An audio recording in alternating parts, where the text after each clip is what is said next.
రాష్ట్రాన్ని AI, quantum computing, biotechnology, పునరుత్పాదక ఇంధన రంగంలో డీప్ టెక్ హబ్గా తీర్చిదిద్దాలని నిర్ణయించినట్లు మంత్రి లోకేష్ తెలిపారు.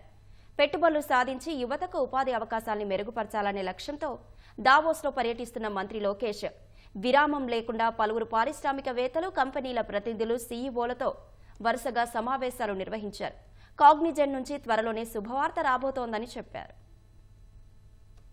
దావోస్లో జరుగుతున్న ప్రపంచ దేశాల ఆర్థిక సదస్సులో కాగ్నిజెంట్ సీఈఓ రవికుమార్తో మంత్రి లోకేష్ భేటీ అయ్యారు. విశాఖ, విజయవాడ, తిరుపతి నగరాల్లో 22 లక్షల చదరపు అడుగుల కోవర్కింగ్ స్థలం అందుబాటులో ఉందని వివరించారు. కాగ్నిజెంట్ వృద్ధి వ్యూహాలు, ప్రాంతీయ విస్తరణ ప్రణాళికల్లో భాగంగా విశాఖపట్నం లాంటి ద్వితీయ శ్రేణి నగరాల్లో కార్యకలాపాలు ప్రారంభించాలని విన్నవించారు. ఏపీ ప్రభుత్వ ప్రతిపాదనపై త్వరలోనే సానుకూల నిర్ణయం తీసుకుంటామని రవికుమార్ చెప్పారు. సంస్థలో పనిచేస్తున్న 80,000 మంది ఉద్యోగులను టైర్ 1, టైర్ 2 నగరాలకు మార్చేందుకు ప్రణాళికలు ప్రకటించామని, గ్లోబల్ స్కిల్ ఇనిషియేటివ్ లో భాగంగా జనరేటివ్ ఏఐ అధునాతన సాంకేతిక నైపుణ్యాల్లో 10 లక్షల మందికి సాధికారిత కల్పించాలని లక్ష్యంగా నిర్ణయించుకున్నట్లు వెల్లడించారు.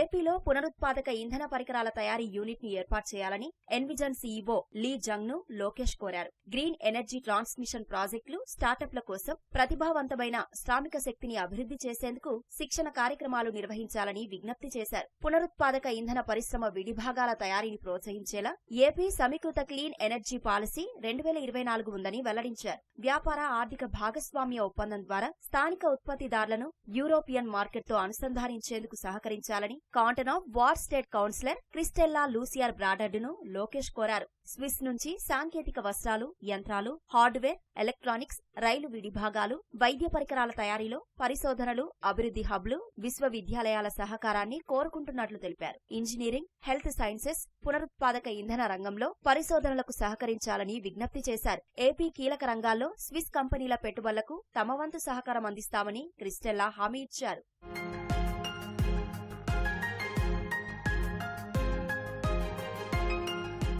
ఏపీలో టైర్ల తయారీ యూనిట్ ను ఏర్పాటు చేయాలని అపోలో టైర్స్ వీసీఎండీ నీరజ్ కన్వర్ ను మంత్రి లోకేష్ కోరారు. టైర్ టెక్నాలజీ ఆవిష్కరణలు, రాష్ట్ర విజ్ఞాన సంపదకు దోహదపడేలా ఏపీలో ఆర్&డి కేంద్రాన్ని ఏర్పాటు చేయాలని విన్నవించారు. టైర్ల తయారీ నిర్వహణలో శ్రామిక శక్తిని తయారు చేసేందుకు నైపుణ్యాభివృద్ధి కార్యక్రమాల కోసం స్థానిక విద్యా సంస్థలతో కలిసి పనిచేయాలని విజ్ఞప్తి చేశారు. ఎజిలిటీ వైస్ చైర్మన్ తారిక్ సుల్తాన్ తో మంత్రి లోకేష్ భేటీ అయ్యారు. 6 నౌకాశ్రయాలతో కార్గో రవాణాకు ఏపీలో పూర్తి అనుకూల వాతావరణం ఉందని తెలిపారు. ఓడరేవుల పరిసరాల్లో agility multi modal logistic park, గిడ్డంగులు, శీతల గిడ్డంగులు ఏర్పాటు చేయాలని కోరారు. విశాఖపట్నం లేదా తిరుపతిలో గ్లోబల్ సర్వీస్ కేంద్రాలను నెలకొల్పాలని విజ్ఞప్తి చేశారు.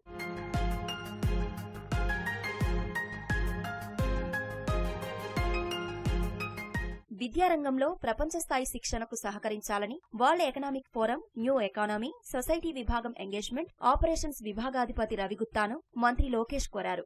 ఏపీలో విద్యారంగ గ్లోబల్ పెట్టుబడులను ఆకర్షించేందుకు సహకరించాలని కోరారు. పరిశ్రమల పరంగా అధునాతన శిక్షణ కోసం సెంటర్ ఆఫ్ ఎక్సలెన్స్ లను ఏర్పాటు చేయాలని విజ్ఞప్తి చేశారు. బీరు తయారీ రంగంలో పెట్టుబడులు పెట్టాలని, ఇన్నోవేటివ్ మార్కెటింగ్, బ్రూవరీస్, క్రీడల స్పాన్సర్షిప్ లో పేరున్న హైన్కెన్ సంస్థ సీఈఓ డోల్ఫో వాన్ డెన్ బ్రింక్ ను మంత్రి లోకేష్ కోరారు. ఏపీలో 175కు పైగా పారిశ్రామిక పార్కులను అభివృద్ధి చేయబోతున్నట్లు రెట్టింపు చేసి $40 బిలియన్ చేర్చాలని భావిస్తున్నామన్నారు. హైన్కెన్ అనుబంధ సంస్థ యునైటెడ్ బ్రూవరీస్ ద్వారా బీర్ మార్కెట్లో పెట్టుబడులు పెట్టాలని విజ్ఞప్తి చేశారు. ఓడరేవులు, మౌలిక సదుపాయాలు కలిగిన ఏపీ దక్షిణాసియాలో హైన్కెన్ కార్యకలాపాలకు వ్యూహాత్మక ప్రాంతమన్నారు. ఇన్ని అనుకూలతలున్న ఏపీలో ఉత్పత్తి యూనిట్ ని ఏర్పాటు చేయాలని లోకేష్ విన్నవించారు.